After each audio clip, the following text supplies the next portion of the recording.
मुख्यमंत्री महोदय,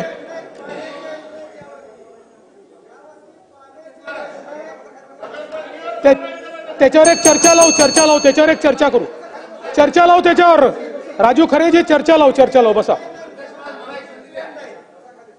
अध्यक्ष महोदय, दिनांक 17 मार्च 2025 रोजी नागपूर शहरात घडलेल्या घटनेच्या अनुषंगाने या ठिकाणी मी सभागृहात निवेदन करतोय.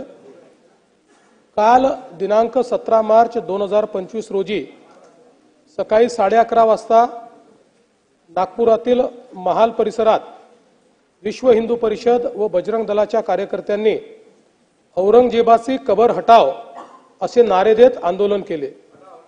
हे आंदोलन करताना त्यांनी गवताच्या पेंड्या असलेली प्रतिकात्मक कबर त्या ठिकाणी जाळली. यानंतर गणेशपेठ पोलिसांनी आंदोलकांवर कॉमस्कोर नुसार आता isakal.com आहे देशातील नंबर 1 ची मराठी न्यूज वेबसाईट. प्रत्येक अपडेटसाठी isakal.com ला नक्की भेट द्या. अपराध क्रमांक 114/2025 नुसार भारतीय न्याय संहिता 299 37(1) व 3 सह 135 महाराष्ट्र पोलीस कायदा अन्वये गुन्हा दाखल केला. दुपारी 3:09 हा गुन्हा दाखल झाला. यानंतर सायंकाळी एक अफवा अशी पसरवली गेली की सकाळच्या आंदोलनात जी प्रतिकात्मक कबर जाळली त्याच्या कापडावर धार्मिक मजकूर होता. अत्तरोळ मधील नमाज आटोपून 200 ते 250 चा जमाव हा त्या ठिकाणी तयार झाला आणि नारे देऊ लागला. याच लोकांनी आग लावून टाकू असे हिंसक बोलणे प्रारंभ केल्याने पोलिसांनी त्या ठिकाणी बळाचा वापर केला. यापूर्वी बजरंग दलाच्या कार्यकर्त्यांविरुद्ध तक्रार द्यायची आहे अशी मागणी करण्यात आल्याने त्यांना गणेशपेठ पोलीस ठाण्यामध्ये आमंत्रित करण्यात आलं. त्यांची तक्रार ऐकून घेण्यात आली. एकीकडे पोलिसांची कारवाई सुरू असताना दुसरीकडे हंसापुरी भागामध्ये 200 ते 300 लोक हातात काठ्या घेऊन दगडफेक करू लागले. त्यांच्या तोंडावर फडके बांधले होते. या घटनेत 12 दुचाकींचे नुकसान झाले आहे. या घटनेमध्ये काही लोकांवर घातक शस्त्राने हल्ला करण्यात आलेला आहे. तिसरी घटना भालदारपुरा भागात सायंकाळी 7:30 वाजता झाली. 80 ते 100 लोकांचा जमाव तिथे होता. तिथे त्यांनी पोलिसांवर हल्ला केला.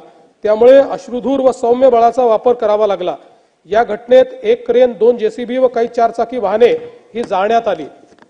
या संपूर्ण घटनेमध्ये 33 पोलीस जखमी झाले आहेत, ज्यामध्ये 3 उपायुक्त दर्जाचे पोलीस आहेत. त्यातल्या एका पोलीस उपायुक्तावर कुऱ्हाडीने त्या ठिकाणी हल्ला करण्यात आलेला आहे.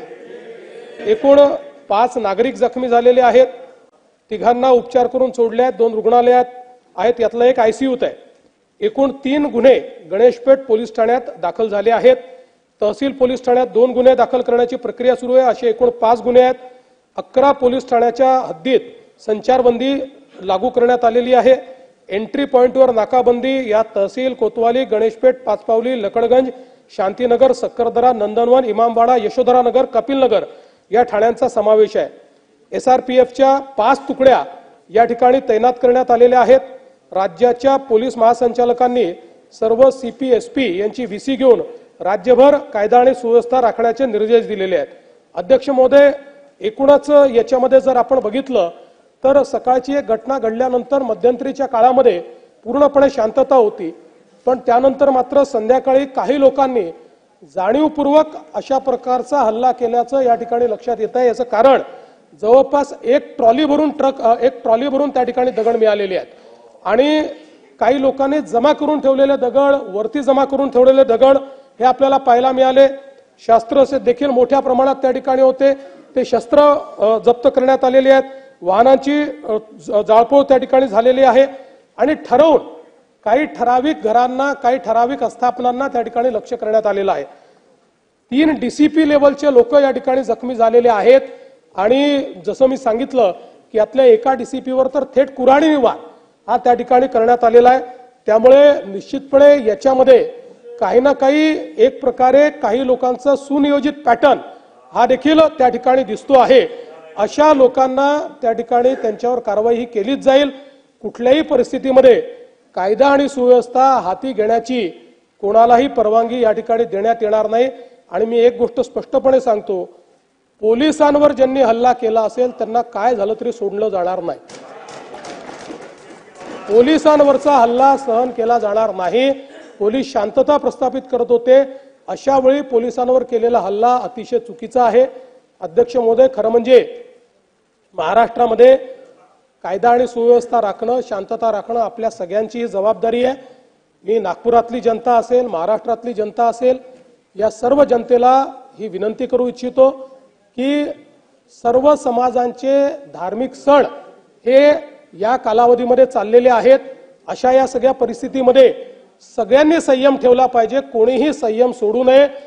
आपल्याला कायदा आणि सुव्यवस्था आणि शांतता कशी राखता येईल, एकमेकाच्या प्रति आदरभाव कसा राखता येईल, अशा प्रकारचा प्रयत्न हा सर्वांनी करावा, अशा प्रकारची या निमित्ताने मी अपील करतो. खरं म्हणजे आज महाराष्ट्रामध्ये विशेषतः, म्हणजे मी कुठल्या सिनेमाला दोष देत नाहीये, खरं म्हणजे छावा या चित्रपटाने छत्रपती संभाजी महाराजांचा खरा इतिहास आपल्या समोर आणला. पण त्यानंतर राज्यामध्ये लोकांच्या भावना देखील खूप मोठ्या प्रमाणात त्या ठिकाणी एक प्रकारे प्रज्वलित झालेल्या आहेत. औरंगजेबाबद्दलचा जो काही राग आहे तो रागही खूप मोठ्या प्रमाणात त्या ठिकाणी बाहेर येतोय. या सगळ्या गोष्टी आपल्या ठिकाणी असल्या तरी मला असं वाटतं की महाराष्ट्रात कायदा आणि सुव्यवस्था राखणं हे अत्यंत महत्त्वाचं आहे. त्यामुळे सर्वांनी संयम बाळगला पाहिजे. महाराष्ट्र एक प्रगतिशील राज्य आहे. या राज्यामध्ये मोठ्या प्रमाणात इन्व्हेस्टमेंट येत आहे. या ठिकाणची कायदा सुव्यवस्था, इथली सगळी जी काही सामाजिक घडी आहे ही जर योग्य प्रकारे राहिली तर मला असं वाटतं की आज ज्या प्रगतीकडे आपण चाललोय त्या दिशेने जाण्यास आपल्याला अधिक मदत होईल. आणि म्हणून निश्चितपणे कायदा आणि सुव्यवस्था राखण्याकरता, शांतता राखण्याकरता मी आवाहन करतो. आणि त्यासोबत ही देखील चेतावणी देतो की कोणीही या ठिकाणी जर दंगा करण्याचा प्रयत्न केला, त्याचा जात धर्म न पाहता त्याच्यावर कारवाई केली जाईल. आणि पोलिसांवर जर कोणी हल्ला केला तर त्यांना सोडलं जाणार नाही, त्यांच्यावर कडक कारवाई ही केली जाईल, हे देखील या निमित्ताने मी सांगतो. देश विदेशातील प्रत्येक घडामोडींचे लाईव्ह अपडेट मिळवण्यासाठी आता साम टीव्हीच्या सर्व सोशल मीडिया प्लॅटफॉर्मला लाईक, फॉलो आणि सबस्क्राईब करा. तसंच सर्व नोटिफिकेशनसाठी बेल आयकॉन प्रेस करायला विसरू नका.